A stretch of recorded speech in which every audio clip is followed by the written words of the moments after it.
मिया और जैक की छोटी नाव उफनती लहरों से टकरा रही थी। आसमान में बिजली चमक रही थी और मूसलाधार बारिश उनकी राह को और मुश्किल बना रही थी। उन्हें रात होने से पहले शैरो आइलैंड से भागना था। कुछ घंटे पहले ही वे इस रहस्यमयी द्वीप की खोज में निकले थे। पुराने नक्शे के मुताबिक यहाँ कैप्टन ड्रेक का खोया हुआ खजाना छिपा था। जंगलों और चट्टानों के बीच सफर करते हुए वे एक गुप्त गुफा तक पहुंचे।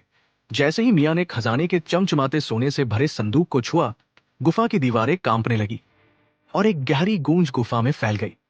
अचानक गुफा के अंधेरे कोनों से रहस्यमयी काले साए निकलने लगे। ये वही भूतिया रक्षक थे जिनकी कहानियां पुरानी किताबों में लिखी गई थी। मिया और जैक का दिल तेजी से धड़कने लगा। वे तुरंत पीछे मुड़े और पूरी ताकत से दौड़ने लगे।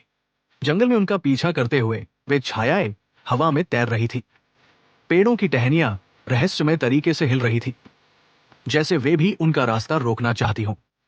लेकिन मिया और जैक ने हार नहीं मानी। वे रास्ते में गिरे हुए तनों को पार करते हुए, कांटेदार झाड़ियों को चीरते हुए और चट्टानों पर छलांग लगाते हुए अपनी नाव तक पहुंच गए। जैक ने कांपते हुए चप्पू उठाए और तेजी से नाव को पानी में धकेला।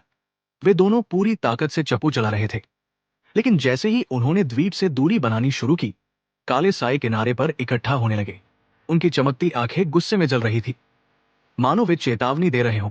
तभी एक विशाल लहर उठी और उनकी नाव को पलट दिया। मिया के हाथों से खजाना छूटकर गहरे पानी में समा गया।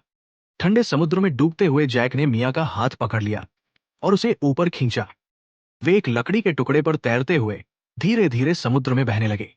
सूरज की पहली किरणों ने आकाश को सुनहरा कर दिया था।